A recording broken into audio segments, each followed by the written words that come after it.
반갑습니다. 새해 복 많이 받으세요. 새해 조금 지났어도 우리가 첫 주일이니까 서로 이렇게 인사 나누는 것이 좋은 것 같습니다. 팔레스타인의 바삼 아라민이라는 분이 계시는데 이분이 10대 때부터 팔레스타인 그 독립을 위해 총을 들고 싸웠다고 합니다. 테러 조직에서 이렇게 활동하다가 결국에는 이스라엘 군인에게 잡혀서 감옥 생활을 한 7년을 했어요. 이 감옥살이를 7년 동안 하면서 그가 많은 고민을 했는데 고민을 하면서 깨달은 게 하나가 있었습니다. 그건 뭐냐면 무력으로는 진정한 평화를 얻을 수 없다 하는 것이었습니다. 여러분, 무력으로는 사실 진정한 평화를 얻을 수 없어요. 그래서 이분이 이 바산 아라민이라는 분이 출소한 뒤에 이렇게 무력으로 자꾸 이렇게 서로 싸우다가는 수많은 사람들이 목숨을 잃게 되지 않겠어요? 그래서 그러한 일을 방지하기 위해서 평화를 위한 전사들이라는 그런 단체를 만들었어요. 그래서 정말 싸우지 않고 오히려 진정한 평화를 이렇게 서로가 화해하고 용서하는 가운데 이루려고 하는 그런 운동을 펼쳐나갔습니다. 그랬더니 많은 사람들이 그 생각에 동조를 했어요. 그래, 무력으로서는 우리가 평화를 얻을 수 없지 하면서 팔레스타인에 있는 테러 조직에 있던 사람들도 많이 나와서 이 운동에 참여했고, 또 이스라엘 군인 가운데서도 그러한 생각에 동조해서 함께 이러한 단체에 가입하고 함께 활동을 하고, 그래서 수많은 사람들에게 이 무력이 아닌 평화적으로 우리가 모든 이 전쟁을 종식시키자 하는 그런 운동을 펼쳐나갔던 것입니다. 그래서 이 바삼이 그렇게 해서 열심히 사람들에게 평화 정착을 위해서 애를 쓰고 노력할 때에 근데 문제가 생겼어요. 시위 현장에 나가 있던 그런 어린 자기 딸 10살밖에 안 되는 아이가 이스라엘 군인들이 쏜 고무탄에 맞아서 죽고 말았어요. 그러니까 사람들이 관심이 집중됐어요. 저 바삼 아라민이란 저 사람이 이 평화롭게 이 전쟁을 종식하고 평화를 이루는 그런 세상을 꿈꾸면서 사람들에게 그런 평화 운동을 펼쳐나갔는데 저 딸이 저렇게 10살밖에 안 된 딸이 이스라엘 군인의 총에 고무탄이지만 그거에 맞아서 죽었어요. 그렇게 됐으니까 저 사람이 어떻게 변하나, 저 사람이 아마 그 분노를 이기지 못해서 다시 팔레스틴 그 무장단체 그런 조직에 들어가서 테러 조직에 들어가서 다시 이스라엘과 싸우지 않을까, 막 사람들이 다 그거에 대해서 관심을 갖고 지켜봤습니다. 그런데 놀랍게도 그러한 일은 벌어지지 않았어요. 이 바삼은 이렇게 얘기했습니다.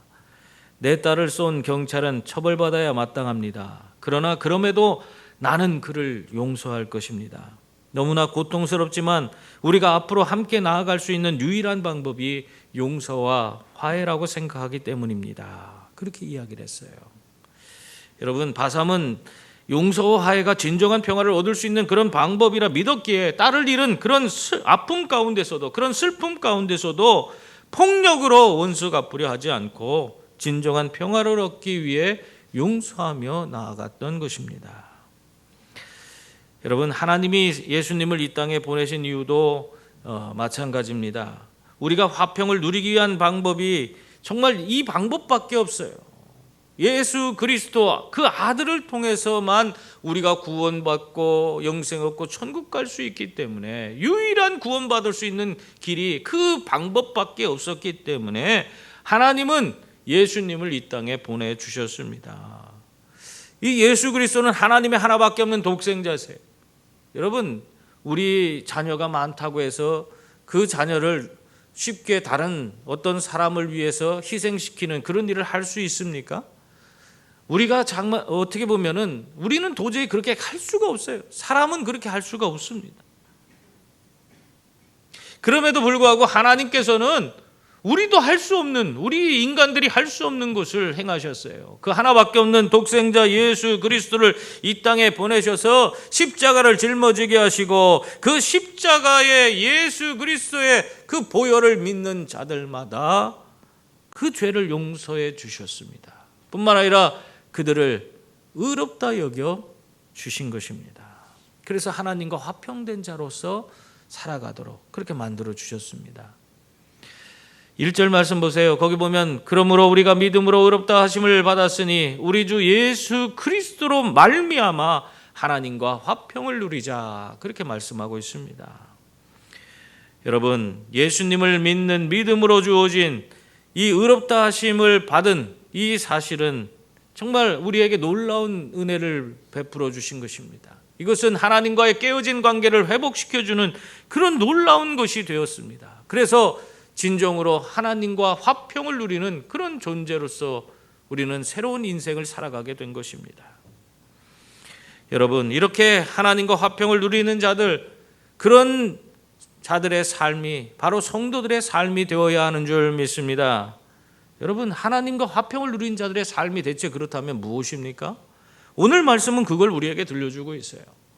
먼저 하나님과 화평을 누리는 자는 환난 중에도 소망을 바라보는 자다, 그렇게 말씀하고 있습니다.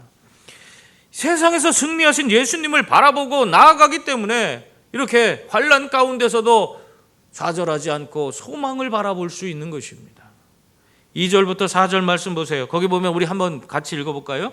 또한 그로 말미암아 우리가 믿음으로 서 있는 이 은혜에 들어감을 얻었으며 하나님의 영광을 바라고 즐거워하느니라. 다만 이뿐 아니라 우리가 환난 중에도 즐거워하나니 이는 환난은 인내를, 인내는 연단을, 연단은 소망을 이루는 줄 알미로다. 아멘. 여러분, 이전에 우리는 하나님과 그 모든 관계가 깨어져 버렸습니다. 그래서 더 이상 우리는 우리 안에 화평을 이룰 수 있는 근거가 다 사라져 버린 거예요. 그렇기 때문에 우리는 세상에서 살아갈 때 어떤 모습으로 살아갑니까? 여러분, 한번 자신을 잘 생각해 보세요. 내게 주어진 상황과 환경이 그것이 내 삶에 지나치게 큰 영향을 미치기 때문에 우리는 내 삶이 여러 가지 변화가 있을 때마다 어떻게 됩니까? 그것이 두렵고 불안에 떨면서 우리가 살고 있습니다.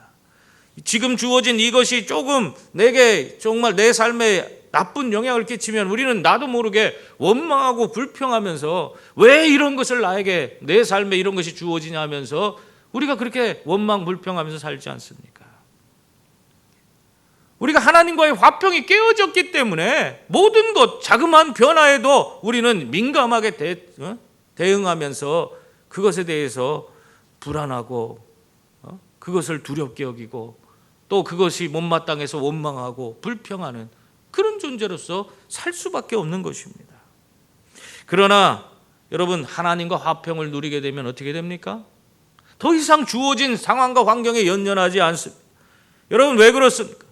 그것에 대해서 알아야죠. 우리가 하나님과 화평을 누리게 되면 그 사람은 세상의 모든 것 되시는 하나님이 그와 함께 하시기 때문에 더 이상 자그마한 변화에 그것에 민감하게 대응하지 않아도 돼요. 세상의 모든 것을 다스리는 주인이신 우리 하나님이 나와 함께 하는데 뭐가 두려워요? 그런 사람들은 더 이상 세상을 바라보지 않고 하나님의 영광을 바라보면서 하나님 한 분이 내 삶에 계신 것으로 말미암아 모든 것이 만족스럽고 모든 것이 행복해지는 것입니다. 여러분, 그러한 존재가 바로 성도들인 줄 믿습니다. 그래서 우리 성도들은 아무리 힘들고 어려운 그런 환난이 주어진다 할지라도 그 환난 가운데서도 우린 소망 잃지 않고 기쁨과 감격을 가지고 그 모든 어려움을 능히 이겨내며 하나님께 영광 돌리는 그런 존재가 되는 줄 믿습니다. 왜 그렇게 되냐면 하나님께서 우리의 삶을 통해서 오늘도 살아 역사하시기 때문에 지금 이 환난을 통해서 내 삶을 더 연단시켜서 더 하나님 앞에 위대한 존재로 세워주실 것을 우리가 믿기 때문에 우리는 그 하나님을 바라보면서 환난 가운데서도 소망을 이루면서 소망을 바라보면서 나아가는 것입니다. 여러분, 우리의 삶에 환난이 있는 것이 그것이 꼭 나쁜 것은 아니에요. 높은 산에 올라가면은 위로 올라갈수록 나무들이 제대로 자라지 못합니다. 아래에 있는 나무들은 곧곧 아주 높게 아주 키가 크게 자라지만은 아주 산 꼭대기로 올라가면 올라갈수록 나무들이 다 휘어지고 비틀어지고 전부 다 땅바닥을 향해서 누워있는 그런 모습을 볼 수 있어요. 높은 산에 올라가면 올라갈수록 더욱 그런 모습을 더 잘 우리는 볼 수가 있습니다. 왜 그렇습니까? 이 식물들이 위로 올라가면 올라갈수록 환경이 다 척박해져요. 그래서 산 꼭대기에 보면은 어쩌다가 나무 한 그루씩 있는 걸 보면은 그 나무들이 다 그냥 가지가 다 휘어지고 그래서 땅바닥을 향해서 겨다니는 것처럼 그렇게 굽은 것을 볼 수 있습니다. 그런 나무는 사실 제목으로 쓸 수도 없어요. 좋은 나무가 아닙니다. 그런데 여러분, 그렇게 눈보라를 견디고 또 비바람을 다 견뎌낸 그런 나무, 다 휘어져서 못 쓸 것과 같은 그런 나무, 그 나무가요 정말 귀한 아주 훌륭한 바이올린을 만드는, 아주 최고의 바이올린을 만드는 그런 제목으로 사용된다는 것입니다. 그렇게 고난을 받고 아주 그 나무가 휘어지고 뭐 고통스럽게 그렇게 자란 나무, 그 나무를 가지고 바이올린을 만들면은 바이올린의 울림이 너무너무 아름답다는 거예요. 그래서 최상품 바이올린을 만들 때에는 그렇게 아주 산 꼭대기에는 휘어져 있는 그런 나무를 가지고 만든다고 합니다. 여러분, 그 고통, 수많은 비바람, 눈보라를 다 견디고 이겨냈기 때문에 그렇게 귀하게 쓰이는 나무가 되는 것입니다. 우리 성도들은 어떻습니까? 우리 성도들도 마찬가지예요. 우리 성도들도 하나님 안에서 우리가 수많은 연단을 받고 우리가 그런 어려움을 다 능히 이겨낸 사람들은 어떠한 상황과 환경 가운데서도 즐거워하며 살아가는 그런 존재가 되는 것입니다. 그 환난 뒤에 하나님께서 또한 우리에게 더 귀하고 더 놀라운 은혜를 예비해 두셨기 때문에 우리는 그 환난을 바라보면서 그 환난을 견디면서 우리는 소망 잃지 않고 또한 살아갈 수가 있는 것입니다. 하나님은 이렇게 말씀하고 있습니다. 환난 날에 나를 부르라. 내가 너를 건지리니 네가 나를 영화롭게 하리라. 하나님께 우리가 나아가고 환난 가운데 믿음 잃지 않고 하나님 붙들고 그 모든 것을 견뎌낸 사람은 뭐라고 했어요? 네가 나를 영화롭게 하리라. 그 사람을 하나님께서는 더 귀하고 위대한 존재로 세우시고 그를 통해서 하나님의 위대한 역사를 이루셔서 하나님께 영광 돌리도록 그렇게 만드신다. 그렇게 말하고 있습니다. 그러므로 여러분에게 주어진 환난을 그것을 가지고 괴로워하고 낙심하고 좌절하고 절망할 것이 아니라 도리어 환난 이면에 있는 하나님의 우리를 위해 예배해 두신 그 은혜를 바라보며 소망 잃지 않고 나아가는 성도들이 다 될 수 있기를 바랍니다. 또한 하나님과 화평을 누리는 성도는 하나님의 사랑을 확신하게 됩니다. 5절 말씀 보세요. 거기 보면은 소망이 우리를 부끄럽게 하지 아니함은 우리에게 주신 성령으로 말미암아 하나님의 사랑이 우리 마음에 부음받음이니 그렇게 말하고 있어요. 환난과 인내와 연단을 통해서 얻게 된 이 예수 그리스도 안에서의 소망은 흔들리지 않는다는 거예요. 그래서 하나님의 하나님의 사랑을 확신할 수 있도록 만들어준다. 그 말씀을 하는 것입니다. 여러분, 하나님이 우리를 어떻게 사랑하셨습니까? 오늘 말씀에 보면은 하나님이 우리를 얼마나 사랑하는지 그 표현을 정말 기가 막히게 하고 있어요. 6절 말씀 보세요. 우리가 아직 연약할 때에 기약대로 그리스도께서 경건하지 않은 자를 위하여 죽으셨도다. 이 말씀이 무슨 말씀하는 거예요? 무엇 하나 제대로 하지 못하고 항상 욕심에 이끌리면서 죄를 저지르고 있는 그러한 자들, 경건치 못한 그런 자들을 위해서 예수 그리스도께서 죽으셨다. 그 말을 하고 있는 거예요. 정말 어떻게 보면 경건하고는 거리가 먼 사람들, 그런 자들을 위해서 우리 하나님이 그들을 먼저 사랑하고 그들을 위해서 아들을 보내시고 아들을 십자가에 달려 죽게 하셨다. 여러분, 이것이 말이 됩니까? 자꾸 잘못된 일을 하고 죄를 저지르고 그렇게 살아가는 그런 사람인데 자꾸 그렇게 못된 짓만 하고 있는데 그런 사람을 어떻게 해야 됩니까? 우리 현실에서는 그런 못된 놈은 징계를 해야지, 벌을 줘야지. 아니, 그게 맞지 않습니까? 날마다 죄를 저지르고 못된 짓만 하는데 그 사람을 위해서 내 목숨을 줄 수 있어요? 그럴 수가 없는 거예요. 오히려 그 사람이 죄를 짓지 못하도록 징계를 가하고 바른 것이 무엇인지 깨닫게 하고, 그런데 말 안 들으면 사회에서 격리시키고 감옥에 가둬두고 그래야 되는 것이 맞는 거예요. 그런데 우리 하나님께서는 그러한 자들을 어떻게 했다는 거예요? 그 자들을 사랑해서 자기 하나밖에 없는 아들을 내어주셨다는 거예요. 이것은 정말로 있을 수도 없는 일입니다. 우리 인간된 입장에서는 이런 일을 우리는 행할 수도 없어요. 하나님이니까 이렇게 행하신 거예요. 그래서 바울은 우리들이 이런 걸 어떻게 행할 수 있느냐 그 말을 하고 있는 거예요. 7절에서 의인을 위하여 죽는 자가 쉽지 않고 선인을 위하여 용감히 죽는 자가 혹 있거니와. 이 말씀이 무슨 얘기예요?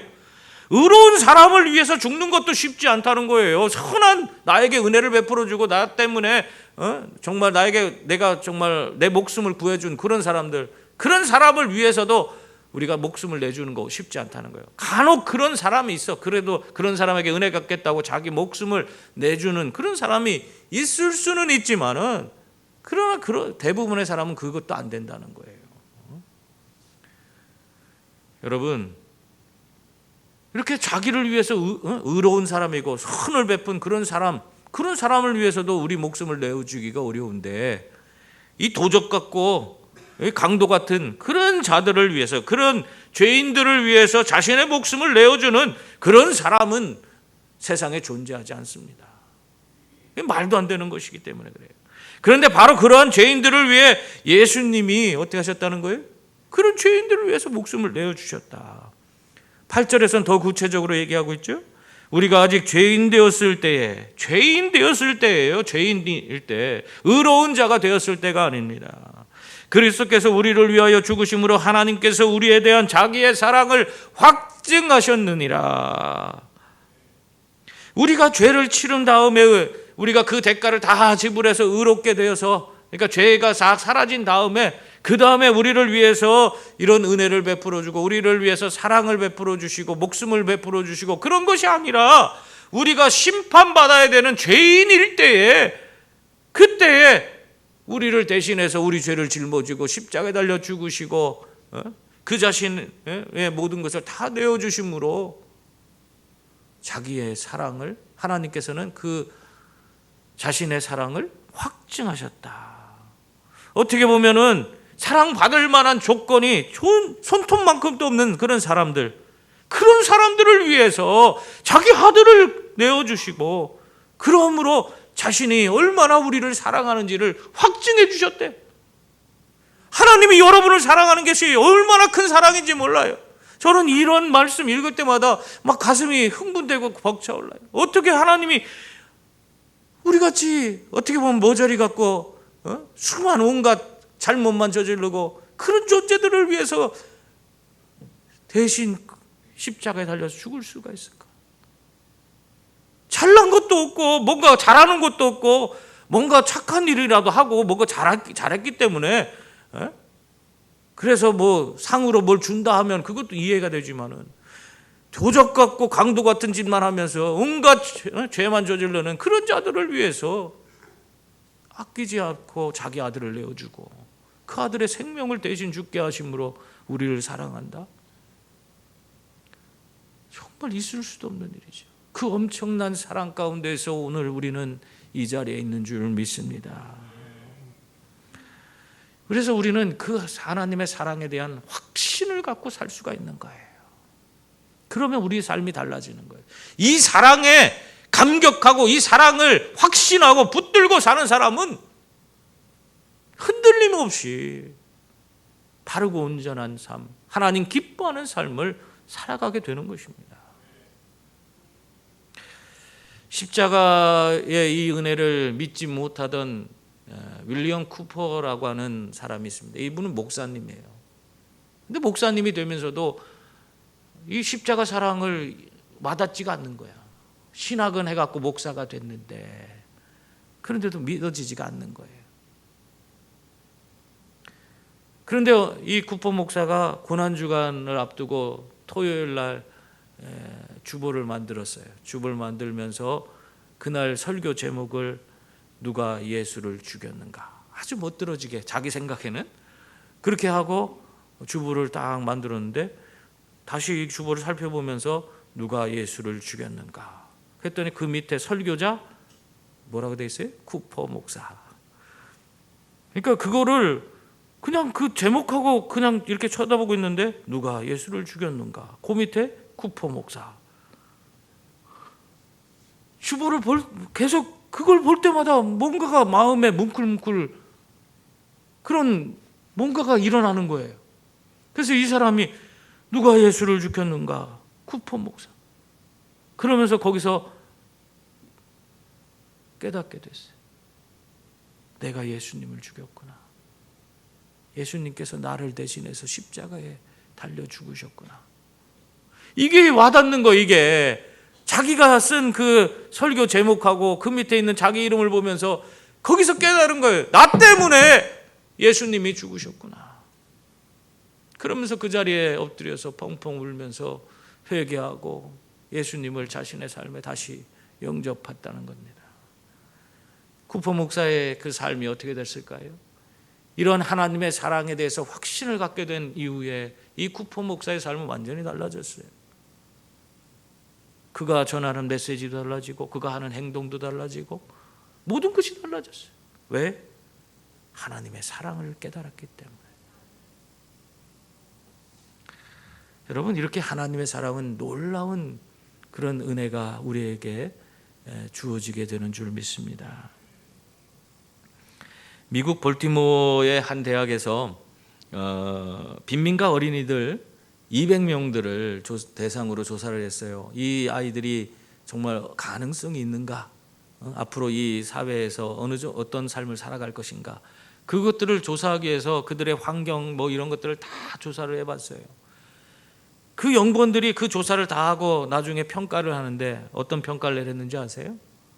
이 아이들은 앞으로 이러한 빈민가의 삶을 벗어나기가 거의 가능성이 없다. 이들이 성공할 가능성은 거의 제로에 가깝다. 저들의 삶을 완전히 바꿀 수 있는 그런 길은 보이지 않는다. 그들이 그런 평가를 내렸어요. 단 한 명도 예외도 없이 그들은 다시 이 빈민가의 저 비참한 삶을 살 것이다. 그런 연구 결과를 내리고 그렇게 잊혀졌습니다. 그런데 그 연구가 25년 뒤에 다른 대학의 한 교수님이 그 연구한 그 내용을 보게 됐어요. 그걸 보니까 너무 궁금한 거예요. 이 아이들이 정말 25년이 지났을 때 지금 어떤 삶을 살고 있을까? 여러분도 궁금하지 않아요? 궁금하니까 이 아이들에 대해서 연구를 해야겠다 하고 그 아이들을 수소문했습니다. 그때 조사했던 200명에 해당되는 어린이들을 다 성인이 된 그 사람들을 추적해서 다 그 사람들을 찾아갔는데 한 20명, 180명 정도는 찾아냈는데 20명 정도는 찾지 못했대요. 근데 이 180명들이 놀랍게 그들은 다 중산층 이상으로 다 잘 먹고 잘 사는 거예요. 빈민가에 그 200명 아이들 연구했을 때 처음 연구한 사람들은 다 이 사람들은 그 비참한 삶에서 이들은 벗어날 수 없다. 성공할 가능성이 없다. 단 한 명도 예외가 없다. 이렇게 얘기를 했었는데 그 아이들이 전부 다 잘 먹고 잘 살아. 다 중산층 이상으로 아주 멋진 인생을 살고 있었다는 거예요. 그래서 너무 신기하잖아요. 그래서 그 사람들에게 다 물었대요. 어떻게 당신의 인생이 이렇게 변화될 수 있었습니까? 이렇게 어떻게 당신들은 다 이렇게 변화된 삶을 살 수 있었습니까? 물으니까 모두가 한결같이 자기가 어떤 여선생님이 자기들을 사랑해 주셨기 때문에 그 여선생님 때문에 자기들의 인생이 달라졌습니다. 다 그렇게 얘기하는 거예요. 그래갖고 또 이 교수가 그 여선생님을 추적해서 찾아갖고는 대체 선생님은 어떤 교수법을 가지고 아이들을 가르쳐서 이 아이들이 이렇게 변화될 수 있었습니까? 그렇게 물었습니다. 그랬더니 저는 교수법이나 뭐 이런 거 논문, 거기에 관계된 논문 뭐 이런 거 한 번도 본 적이 없습니다. 저는 그런 걸 모릅니다. 근데 제가 그 아이들에게 해준 것은 그냥 하나하나 다 사랑해 준 것밖에 없습니다. 그렇게 이야기를 하는 거예요. 무엇이 그 아이들을 바꿨어요? 변화시켰어요? 사랑 때문에. 여러분, 세상은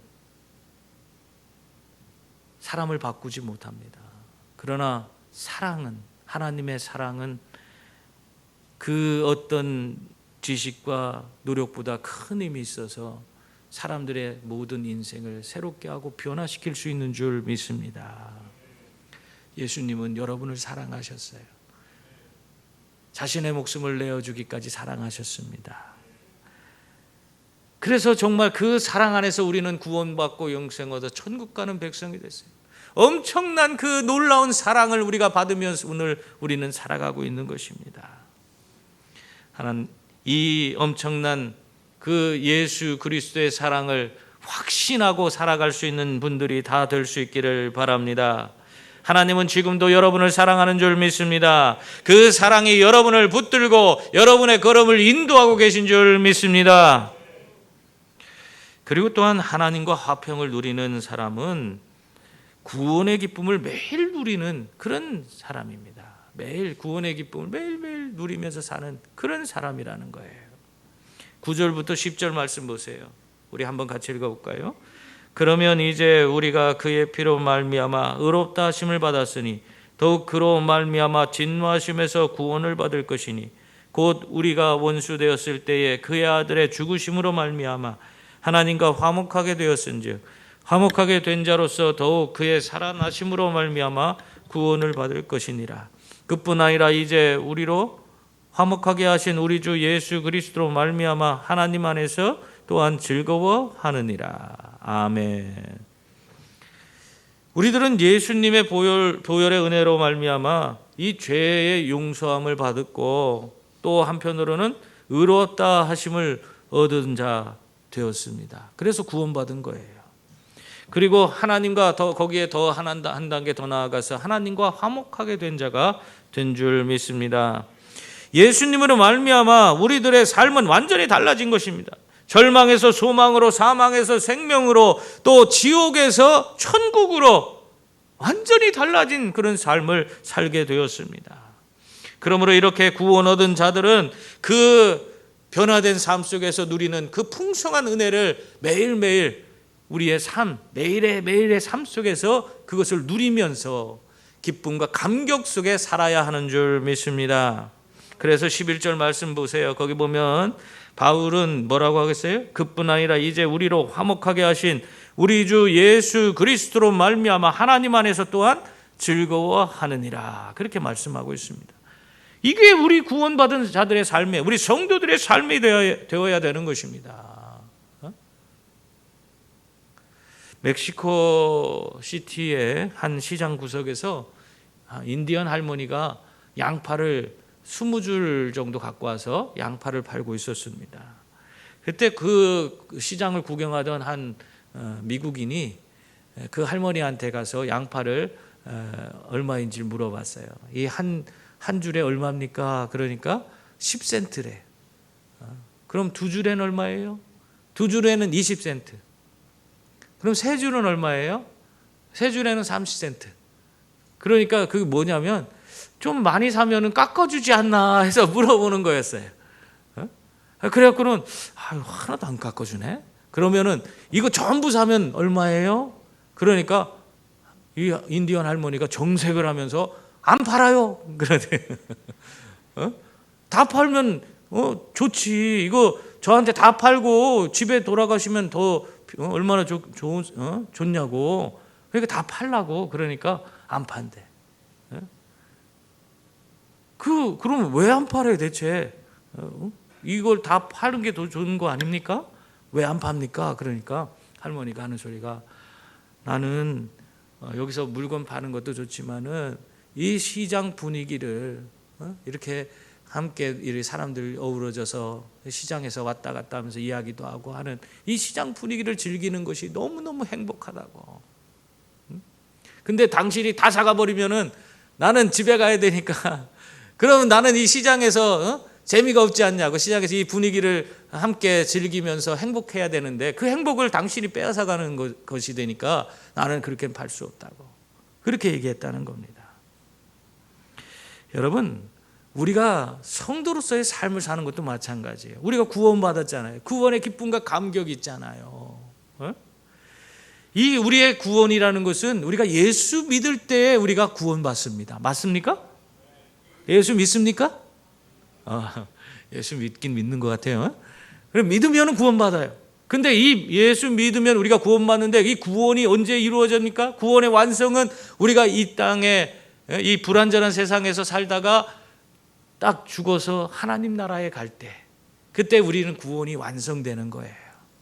그런데 그렇다고 해서 구원 안 받은 게 아니잖아요. 그러면 우리가 예수를 믿는 순간 구원받았는데 구원받은 것과 구원의 완성이 이루어지는 시점이 많이 차이가 있잖아요. 그럼 우리는 어떻게 해야 돼요? 이 구원을, 오늘 예수 믿고 구원받은 구원을 우리가 하나님 나라 가는 그날까지 매일매일 그 구원을 이루어가는 것입니다.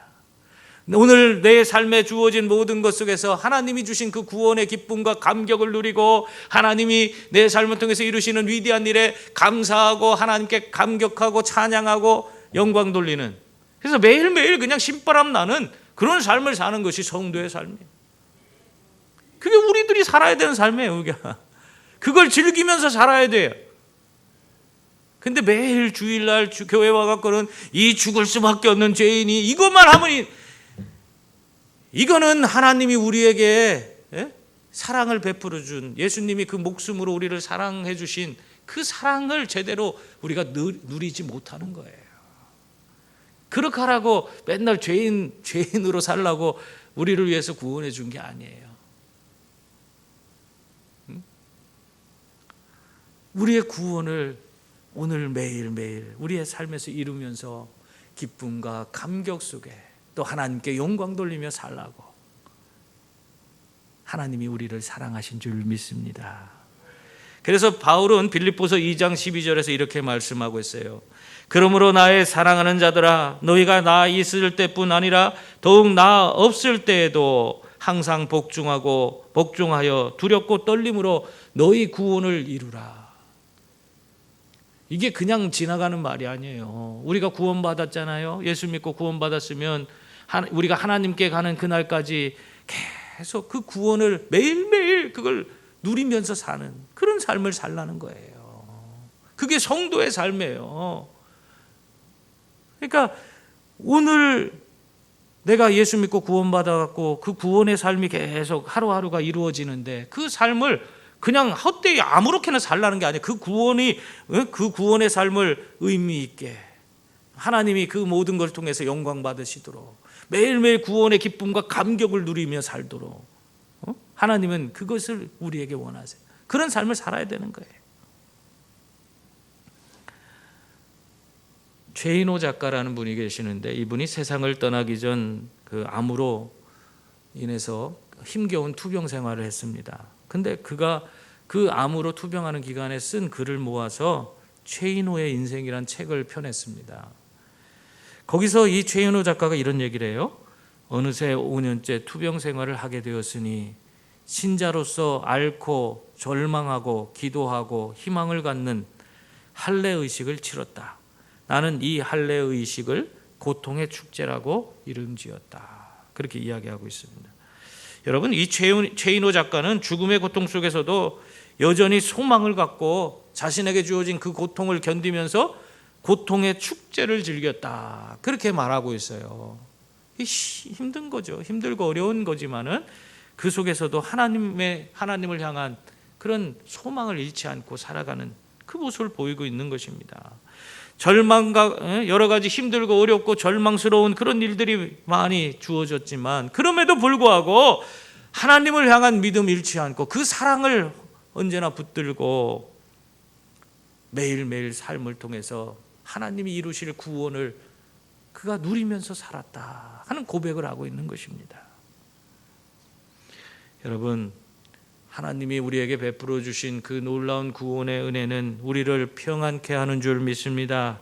우리를 거짓되지 않고 진실되게 하고 또 불평하지 않고 감사하게 만들어주는 그런 요인이 되는 것입니다.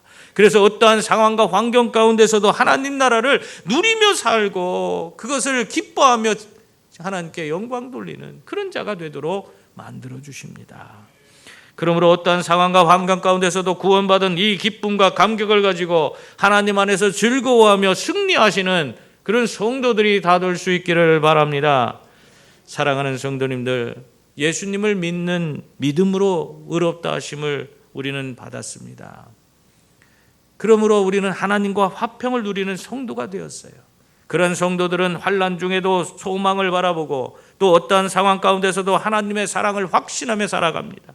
또한 구원을 두렵고 떨림으로 이 땅에서부터 이루며 그 구원의 기쁨과 감격 속에 살아가는 그런 성도들입니다. 올 한 해는 이러한 성도의 삶을 매일매일 매 순간 누리시며 진정으로 하나님께 영광 돌리는 복된 그런 저와 여러분이 다 될 수 있기를 주님의 이름으로 축원합니다.